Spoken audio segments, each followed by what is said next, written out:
네, 김지태 선생입니다.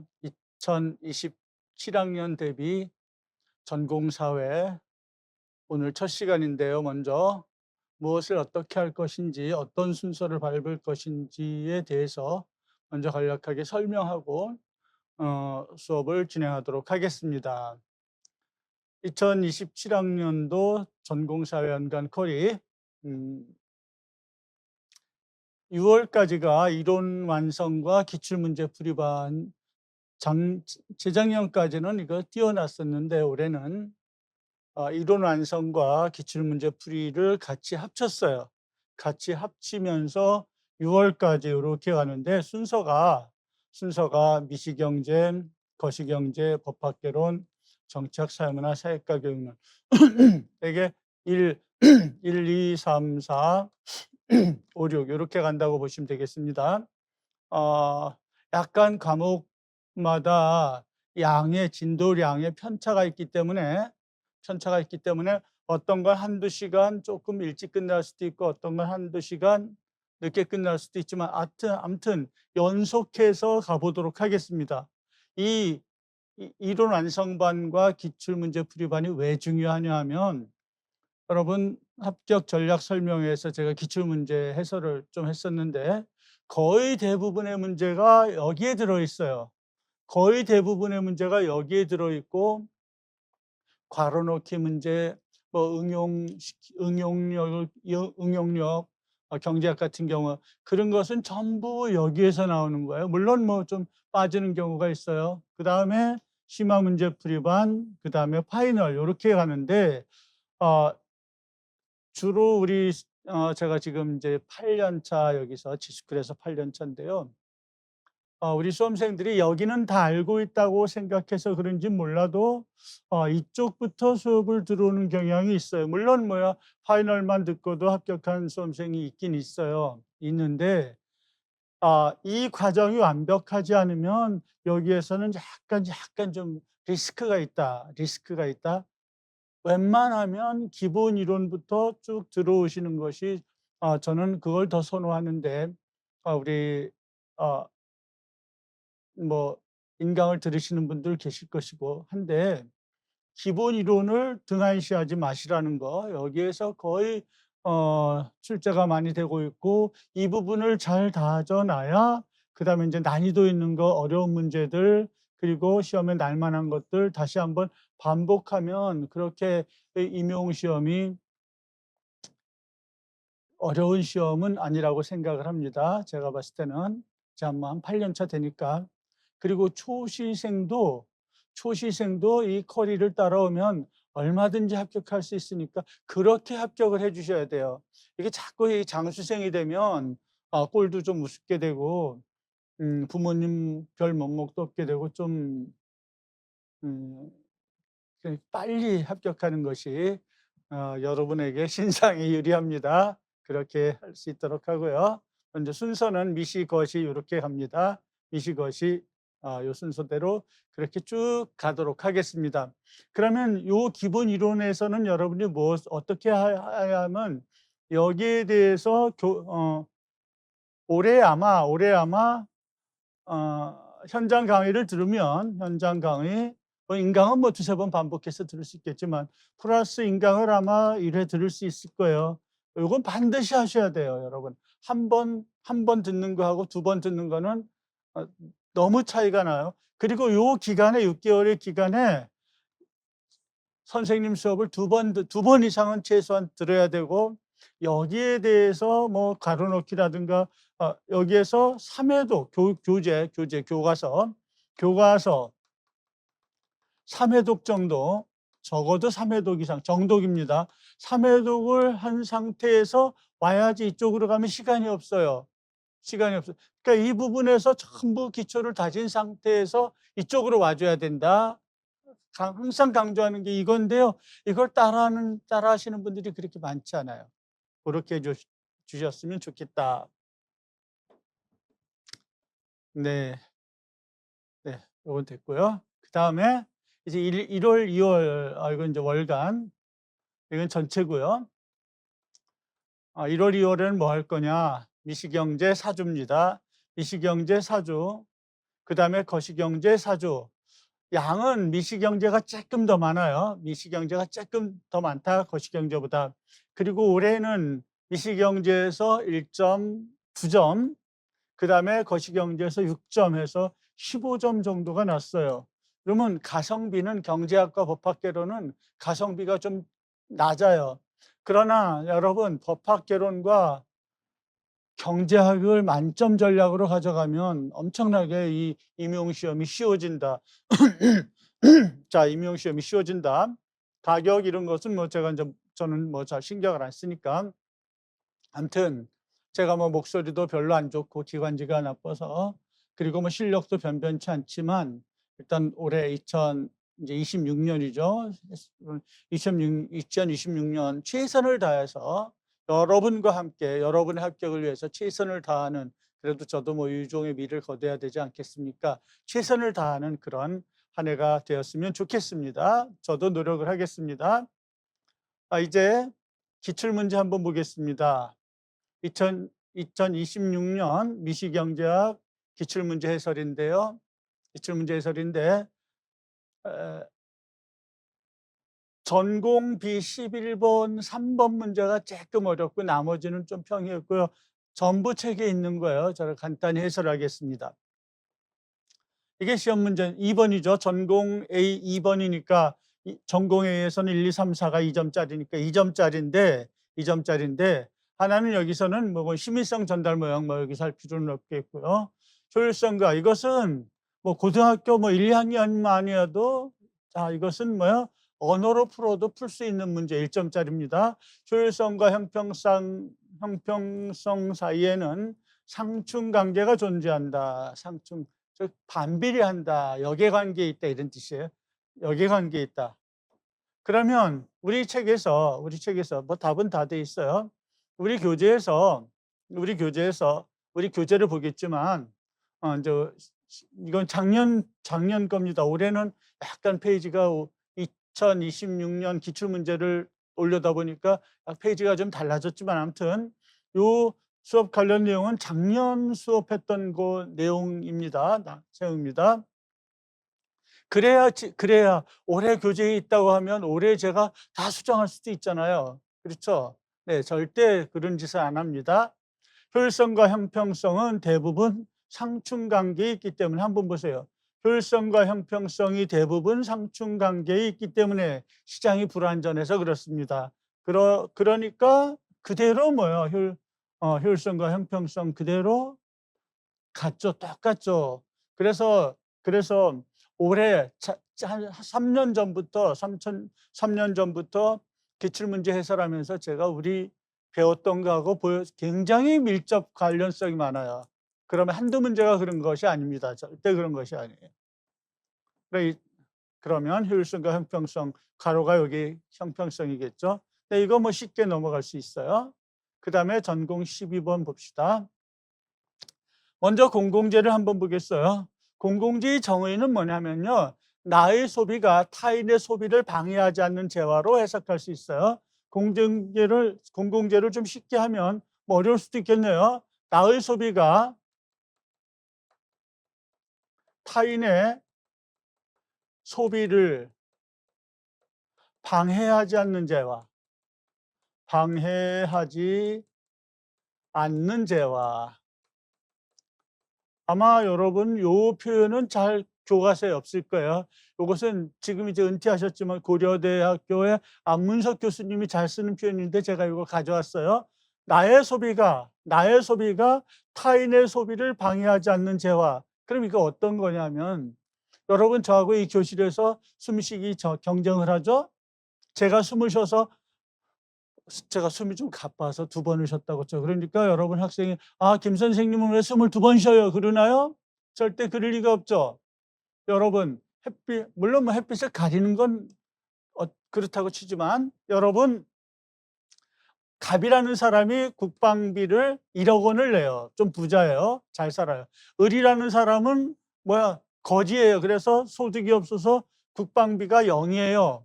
그러면 우리 휴전선을 지키는 그 군인들로 인해서 나라가 좀 좀 혼란 없이 지켜지잖아요. 그러면 그 국방 서비스를 갑은 받고 을은 안 받느냐? 그렇지 않아요. 그러면 갑이 을에게 "야, 너 빵원이니까 나 국방 서비스 많이 받을 거야." 이렇게 방해하지 않는 재화를 우리는 공공재라고 합니다.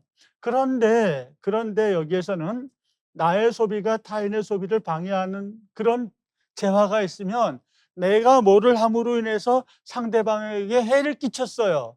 그러니까 외부 불경제가 나왔다 이런 뜻이에요. 공유자원은. 그러면 먼저 공공재는 여기서 이건 뭐 수업하면서 할게요. 너무 자료가 많아서 그냥 안 해왔어요, 제가요. 공공재는 어떤 성격을 가지냐 하면요. 공공재는 비배제성과 비경합성을 가져요. 이때 배제성은 non-rival이라는 뜻이고 배제성은 exclusive라는 뜻이에요. 배타성이라고 해석하는 거예요. 배타성. 그런데 공공재에서는 비배제성이란 말을 써요. 여기에서 무임승차가 나오는 거예요. 그런데 여기에서 공공재는 이 두 성질을 모두 가지지 않는다 그러면 요때 요 재화는 사적 재화예요. 사적 재화입니다. 사적 재화라는 것은 여러분 이 시계가 다이아몬드가 박혀 있는 그런 시계예요. 짝퉁인 아마 거예요. 그러면 이것이 뭐야? 한정품으로 나왔다라고 치면 이것이 진짜 다이아몬드 반지인데 이것이 원래 한 2천만 원 해야 되는데 100만 원에 판대. 그럼 서로 살려고 하겠죠? 네, 서로 살려고 해요. 그럼 경합성이에요. 그다음에 어떤 사람이 샀어요. 그러면 그건 자기만 소비하죠. 남이 남이 자기가 샀는데 남이 막 끼고 다니면 안 되겠죠. 그러니까 여러분 어때요? 이 사적 재화는 돈을 주고 사야 돼요. 돈을 주고 사야 되기 때문에 그 돈 주고 사지 않는 사람들이 이 소비를 하는 것을 못하게 해야 되겠죠. 그렇죠? 그럼 이것은 이제 배타성이를, 여기서는 배타성이 더 좋은데 여기에 공공재에서 비배제성이니까 그냥 배제성 이르시면 돼요. 배제성. 그리고 한 사람이 해당 재화를 소비하면 다른 사람이 소비할 기회가 줄어드는 성질이니까 경쟁을 하게 됩니다. 경쟁을 하게 돼요. 그렇죠? 네. 배타성과 경합성을 가져요. 따라서 기억은 배제성이고 니은은 경합성이 되겠습니다. 그리고 이 공공재는 요 사적 재화는 수평합으로 구하고 공공재는 수직합으로 구해요. 그죠? 수직합으로 구해요. 수직합. 여기서 또 하나 한계 편입곡선이 생겨나서 공공재의 경우 사회적 한계 편입곡선이 어쩌고 저쩌고 해서 수직합 이렇게 나왔어요. 그러면 사회적 한계 편입곡선 먼저 우리 교재를 한번 가볼게요. 이것이 뭔지를 먼저 설명을 할게요. 이것이 설명되지 않는 책들이 굉장히 많을 거라고 저는 보여주는데요. 우리 책의 교재에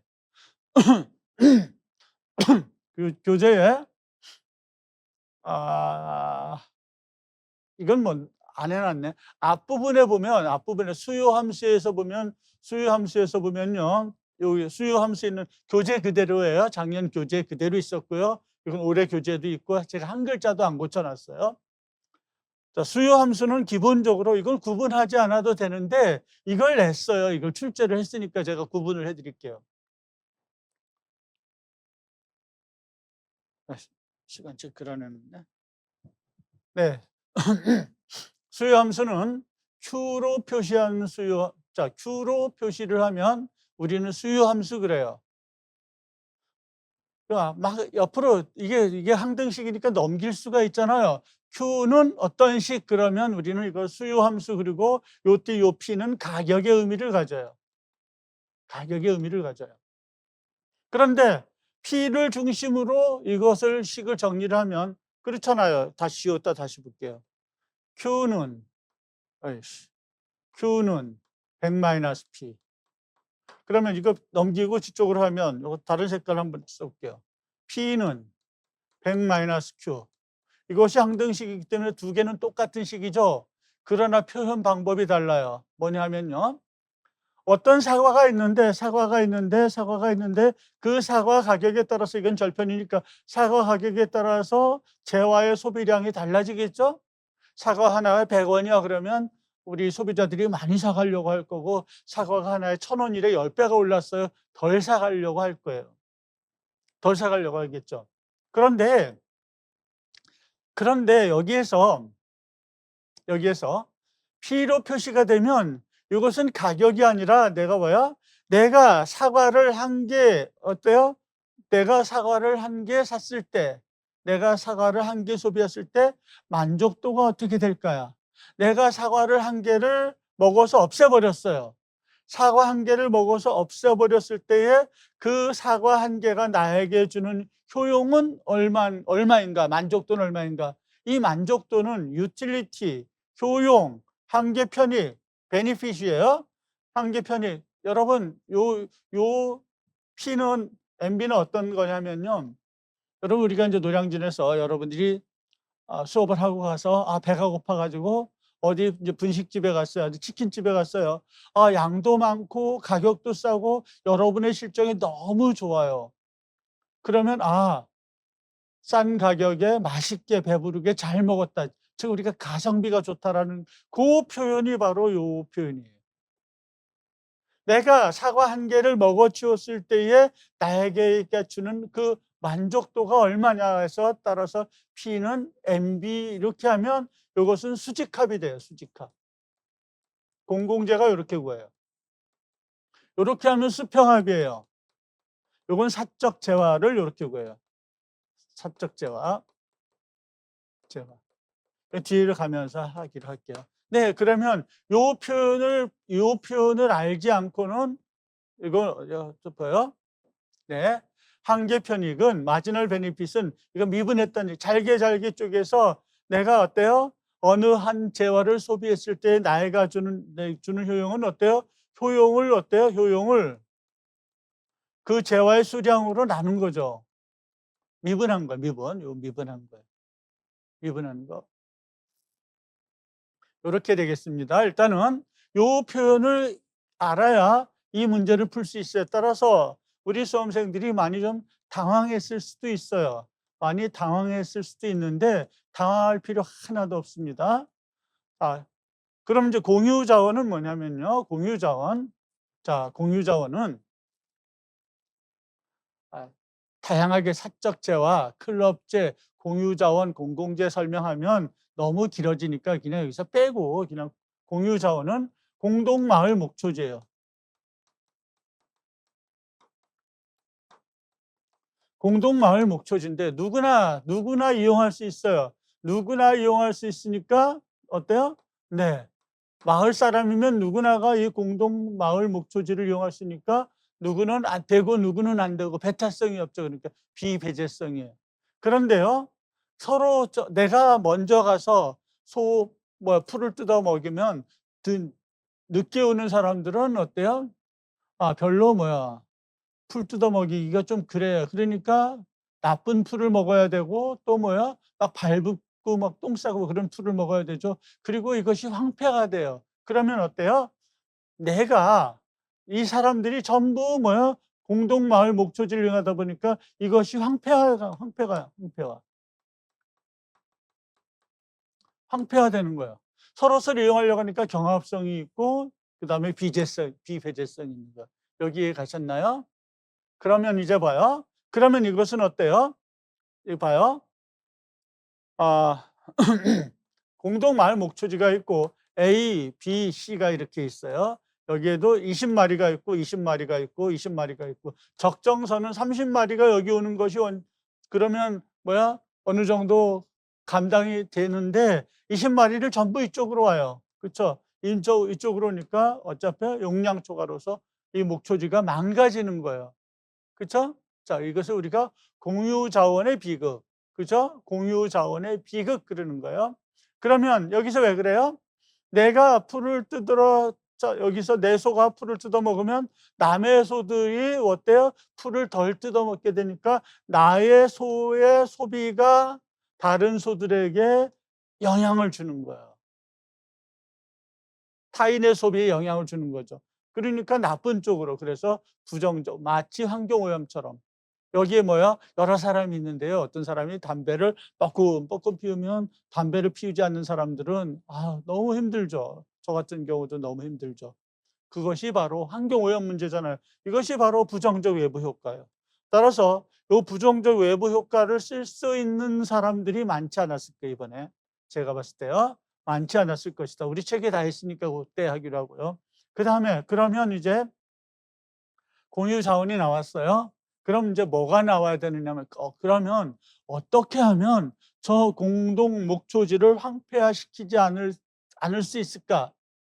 어떻게 하면 저 공동 목초지를 푸르게 보존할 수 있을까? 아마 이것은 아마 정치학 답안지에 있을 거예요. 정치학 교재에 있을 거라고 생각이 되는데, 그러면 지금 이제 나오면 그것이 시험 문제예요. 여기서는 이제 냈으니까 이런 쪽은 안 내고, 그러면 공유 자원을 보호하는 그 방법이 있다면 어떻게 하겠느냐, 몇 가지가 있는데요. 그건 이제 그때에 가서 하기로 하겠습니다. 예. 그다음에 3번, 사회적으로 바람직한 생산량을 한번 구해 봅시다. MC가 마지널 코스트가 선으로 주어져 있어요. 요거 여기서 이때쯤 할게요. 어떤 수험생들이 저한테 이제 수업을 들으려고 이렇게 해서 미시경제학 했죠. 이렇게 했죠. 미시경제학 해서 그다음에 거시경제학 이렇게 나가잖아요.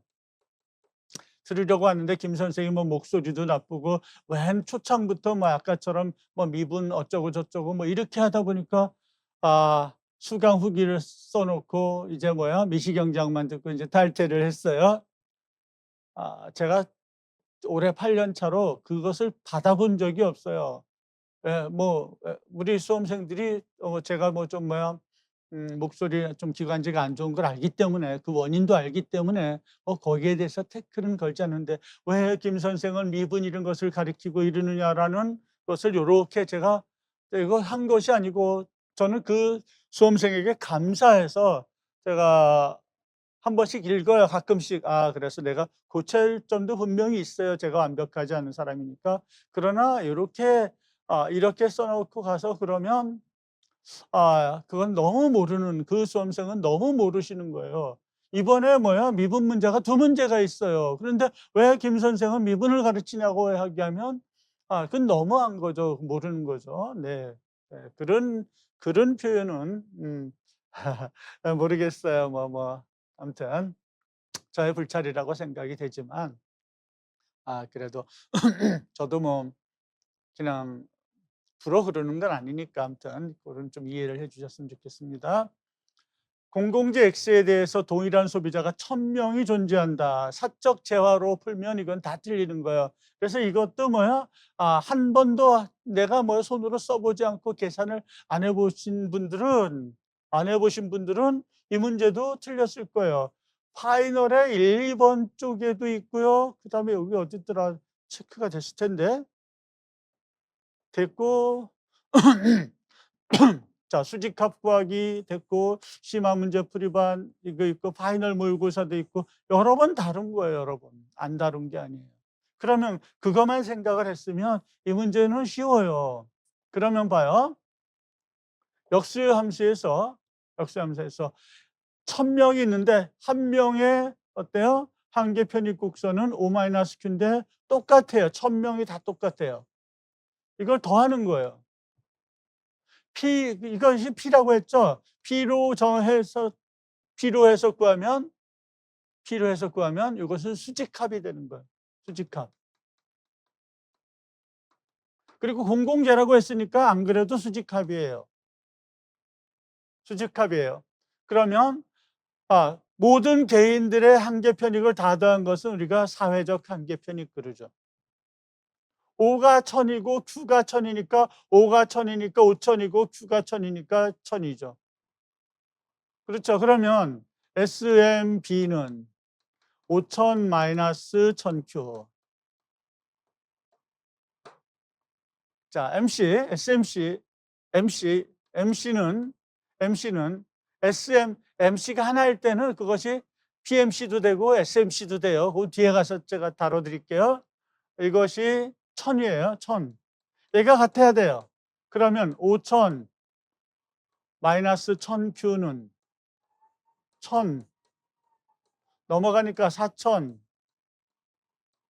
이쪽으로 넘어가니까 1000Q 공세기에 약분해주면 따라서 Q는 4가 되는 거예요. 따라서 그렇죠? 적합한 양은 뭐야? 4가 되는 거예요. Q가 4. 여러분, 이것은 P를 MB로 이렇게 해서 이렇게 오는 것이고, 그 다음에 이것을 한 번씩 해봤다면 문제를 풀 수가 있는데, 이걸 안 해봤다라고 하면 이 문제는 풀 수가 없어요. 이 문제는 풀 수가 없습니다. 예. 요거 있고요. 다 있어요. 증거들은 너무 많은데 그냥 뺄게요. 실제 수업 시간에 할게요. 그냥 문제만 풀어볼게요. 전공 B11번입니다. 전공 B11번. 여기는 왜 또 전공 AB를 안 해놨나? 전공 B, 히히, 그림이 망가졌네. 에이씨. 제가 고쳐가면서 할게요. 독점적 경쟁 시장에, 자, 독점적 경쟁 시장이라는 얘기는, 이 독점이라는 얘기는 시장 지배력이 있다요. 시장 지배력이 있는 그러한 기업은 독점 기업과 그 다음에 독점적 경쟁이에요. 독점 기업과 독점적 경쟁은 시장 지배력이 있으니까 수요 곡선이 우하향하고, 이러한 불안전 경쟁 시장의 이윤 극대화는 MRMC에서 결정이 되거든요. 이건 뒤에 가서 이제 MC에서 이렇게 결정이 돼요. 따라서 수요 곡선이 우하향해요. 그런데 이것이 완전 경쟁 경쟁 시장이라면 시장에서 수요 공급 곡선에 의해서 가격이 정해지면 개별 기업은 어때요? 그 가격에서 수평으로 나타나요. 공급 곡선이. 수평으로 나타났어요. 따라서 이것은 우하향하는 수요 곡선이고, 이것은 개별 기업의 수요 곡선은 수평으로 나타나게 되겠어요. 정답이 뭐 어디 있을까요? 수요 곡선의 모양 어떻습니까? 개별 기업이 완전 경쟁 시장에서는 개별 기업이 직면하는 수요 곡선은 수평이고, 그 다음에 독점적 경쟁 시장에서는 이 독점으로 인해서 수요 곡선은 우하향, 이렇게 써주시면 되겠어요. 쉽죠? 책에 있는 겁니다. 책에 있는 거야. 그러나 여러분, 그냥 했으면 여러분 경제학이 은근히 어려워요. 여러분이 답안지 쓰기가 어렵다. 이것을 철저하게 여러분, 또 그리고 임용해서 경제학을 법학개론을 제대로 배우고 나서 여러분이 학교 현장으로 나가면 수업하는데 엄청나게 유리한 경우가 많으니까 공부를 좀 제대로 좀 잘해 주시기 바랍니다. 잘해 주시면 되겠어요. 그러면 1번 됐죠. 가격 설정에, 음식점의 가격 설정에 따른 자중 손실, 이 음식점이니까요. 단골 고객이 있겠죠. 그러니까 이것은 독점적 경쟁 시장이 되겠어요. 독점적 경쟁 시장 또는 독점적 경쟁 기업에도 상관이 없어요. 그럼 여기에서 독점적 경쟁이라고 하는 얘기는, 여기서 독점이라고 하는 얘기는 시장 지배력이 있다라고 하는 거니까 단골 손님이 있다라는 얘기예요. 저는 이발을 그저께 했는데요. 개강 때문에도 했을 수 있어요. 그러면 10년, 20년 가는 집이 있어요. 그러면 어때요? 그 이발소는 독점적 경쟁 시장이에요. 그런데 하나가 아니라 여러 개, 2개 이상 굉장히 많죠. 동네 이발소, 미용실 굉장히 많을 거 아니에요. 그러니까 여러 개가 존재한다라는 점에 있어서는 완전 경쟁 시장의 특징을 가지고 있고, 그 다음에 시장 지배력이 있다는 얘기는 어때요? 독점 기업의 특징을 가지고 있는, 이렇게 되겠어요. 따라서 이것은 이윤 극대화는 MRMC. MC에서 결정이 되고, 완전 경쟁일 때는 이제 요것이 조금 뭐야, 여러분, 이 3번이 어려운 것이, 여러분들이 응용력이 없으면 굉장히 어려울 수가 있다. 한번 볼게요. 그럼 다시 이렇게 한번 볼게요. 이 그림이 이제 삐꾸가 났으니까, 제가 위에 좀 수정을 하는 바람에 좀 삐꾸가 났으니까 제가 제대로 한번 그려보겠습니다. 120 마이너스 Q에서 120 마이너스 Q 이렇게 해서, 네, 이것이 이렇게 됐어요. 그 다음에 MR은 이렇게 해서 이렇게 MR 이렇게 됩니다. MR. 그러면 이것이 완전 경쟁이라면 이렇게 해서 이만큼 생산해서 이렇게 갔을 텐데, 이 독점의 요소가 있기 때문에 MRMC에 만나는 점, MRMC 요 점에서 생산량이 결정이 돼요. 자, 생산량이 결정이 돼요. 그러면 여기에서 여러분 한번 봐봐요. 이만큼 생산해서 이만큼 수요곡선에서 비용이 이만큼 나갔으니까 가격에서 이만큼이 다 뭐야? 이제 잉여로, 사회적 잉여로 잡혔을 텐데 이제는 뭐야? 네, 30갖게 생산을 하니까 여기서 이렇게 해서 가격을 이렇게 받으니까, 자, 이렇게 받죠. 그렇죠? 이렇게 받아요. 그러니까 요것이 소비장이고 요것이 생산장이에요. 요 부분이 있는데 이 부분이 날아갔어요. 따라서 이 부분이 바로 후생 손실인 거예요. 후생 손실은 우리가 한두 번 한 게 아니에요. 후생 손실은 그럼 어떻게 되겠죠? 삼각형면이니까 2분의 1, 30, 높이도 30, 그래서 450이네요. 그래서 후생 손실. 네, 여기까지도 됐어요. 여기까지 개별 기업이 인식하는 수요곡선 수평, 어디에서 완전 경쟁이 있어. 독점적 경쟁 시장은 시장 지배력 때문에 어떻습니까? 어때요? 우하향. 요거 됐고, 그 다음에 후생 손실 450 됐죠? 네, 450 됐죠. 자, 이제 보이지 않는 거 여러분. 3번. 아이씨. 자, 3번. 여기에서 수요함수. 에이씨. 오랜만에 수요함수가, 그럼 이걸 고쳐야 되겠죠? 절로 가면 P는 120-Q 이렇게 고쳐야 되겠고요. 한계 수입은 MR은 절편 그대로 마이너스 기울기 2배 이렇게 해서 이렇게. 여기까지 됐죠? 그죠? 네. 여기에서 이 문제를 푸는 열쇠는 뭐예요? 현재 독점적 경쟁 시장, 현재 장기 균형 상태에 있다. 요 장기 균형을 해석하지 못하면 이 문제는 틀려요. 장기 균형이 뭔가? 이것은 장기 균형은 어때요? 독점적 경쟁 시장의 장기 균형과 완전 경쟁 시장의 장기 균형은 같다. 어떻게 같으냐? 초과 이윤이 0이다. 즉 파이가 0이다. 그럼 파이는 어떻게 구해요? 파이 어떻게 구합니까? 파이는 내가 벌어들인 돈 TR 총수입에서 총 비용을 이렇게 뺀 거죠. 이게 파이예요. 여러분, 요것을 아느냐 모르느냐, 그러면 이걸 모르면 장기 균형이다. 아유, 선생님이 이거 어떻게 풀어요? 이거 문제 잘못 낸 거야. 아니에요. 잘 낸 거예요. 굉장히 응용력 있는 그런 문제였어요. 그러면 여기에 대해서 2번까지는 뭐 대부분의 수험생들이 풀 수 있을 거라고 봐져요. 그러면 여기에 대해서 네.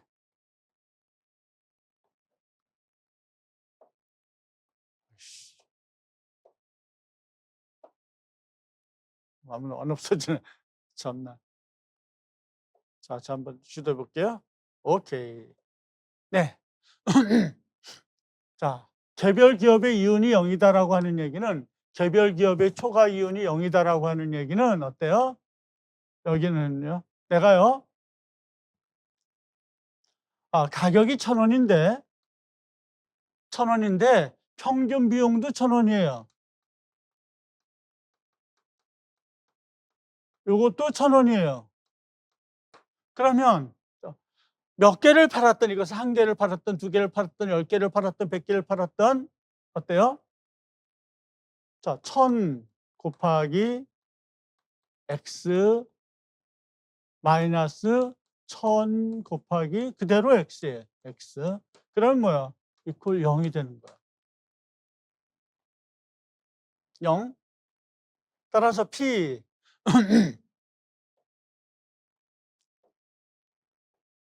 올라가 볼게요. 저 식으로 올라갈 거야? 제가 뭐 아무것도 없어서 이런 왔다 갔다 할게요. 에이씨. 역시 오랜만에 하니까 말 되게 안 듣네, 씨.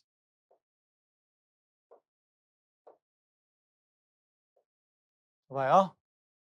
P는 120 마이너스 Q 이렇게 됐죠. 그렇죠? 총비용 함수가 주어졌어요. 이건 고정비용입니다. 총비용 함수가 주어졌어요. 그러면 AC는 어떻게 구해요? AC는 이걸 뭐야? TC를 Q로 나눈 거죠. 숫자로 나눈 거죠. 그래야 평균이 나오죠.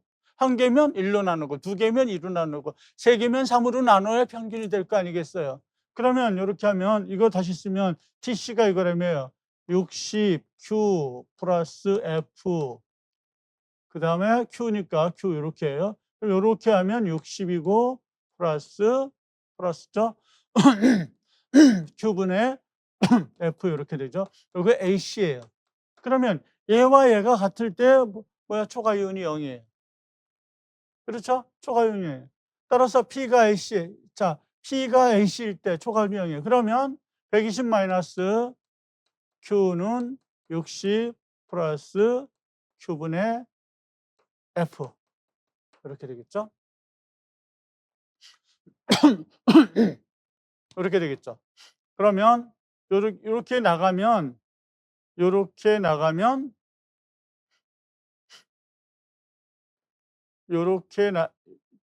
지금 여기에서 아까 했을 때 요 그림 수량이 얼마, Q가 얼마였어요? 30이죠. 30일 때 초과이온이 0이라는 얘기예요. Q가 30일 때. 그럼 120에서 30을 빼니까 90. 이쪽으로 빼면 마이너스 60은 Q가 30이면 30분의 F 고정비용이죠. 90에서 60 빼면 30 곱하면 900은 고정비용. 따라서 고정비용은 900이 되겠습니다. 900이 되겠어요. A 음식점의 고정비용 F를 쓰고 900입니다. 그렇죠? 그러면 고정비용이 점점 감소하면 어때요? 고정비용이 점점 감소하면 초과이온이 생기겠죠? 기업들이 나가는 돈이 줄어들었어요. 들어오는 돈은 일정했는데 예를 들어서 파이는 900이 들어와서 900이 나갔어요. 그렇죠? 자, 그러면 900이 나갔는데 이 고정비용이 줄어들었어요. 그러면 900인데 고정비용이 500이래요. 500이면 파이가 400이잖아요. 0이 아니잖아요. 그러면 다른 기업이 시장 진입이 있겠죠. 그걸 쓰라요. 그러면 고정비용이 감소할 경우 나타나는 이온 변화는 이온 증가 또는 초과 이온 증가, 경제적 이온 증가 같은 말이에요. 그러면 어때요? 경제 음식점이 초과 이온이 있으면 무조건 진입을 하는 거예요. 진입한다. 이렇게 쓰시면 되잖아요. 이 문제는 어때요? 이 부분을 아느냐 모르느냐. 요거. 자, 초과 이온이 경쟁 기업에서는 초과 이온이 얼마냐. 이것을 아느냐 모르느냐가 굉장히 관건이었는데 많은 수험생들이 아마 그걸 못 찾았을 거라고 생각이 됩니다. 네.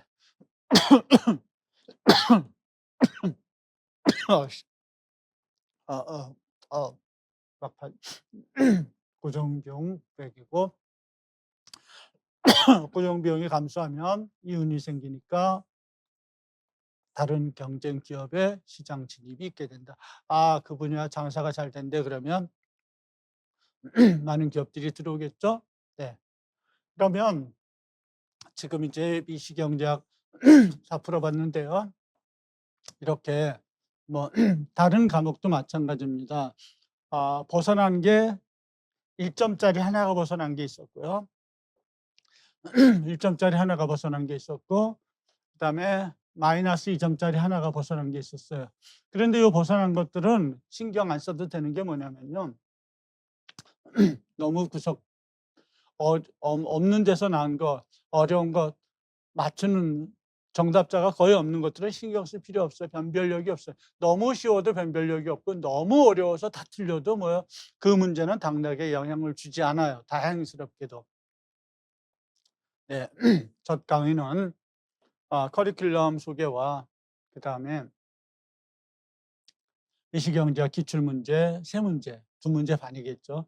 풀어봤습니다. 여러분 자신감을 가지시고 이제 좀 쉬었다가 본 수업으로 들어갈 건데 본 수업을 따라오시면서 정독 3번 이상, 그리고 인강을 한 번만 듣는 것이 아니라 두세 번, 인강 들으시는 분들은 두세 번 풀로 들어주시고 그다음에 직접 강의 들으시는 분들은 아마 서비스를 한 번이 아마 추가될 거니까 한 번을 더 들어주시고 꼭 이것을 6월 달까지 쫓아와야 그다음에 여러분이 쉽게 합격할 수 있습니다. 여러분 첫 시간 수고 많으셨습니다. 감사합니다.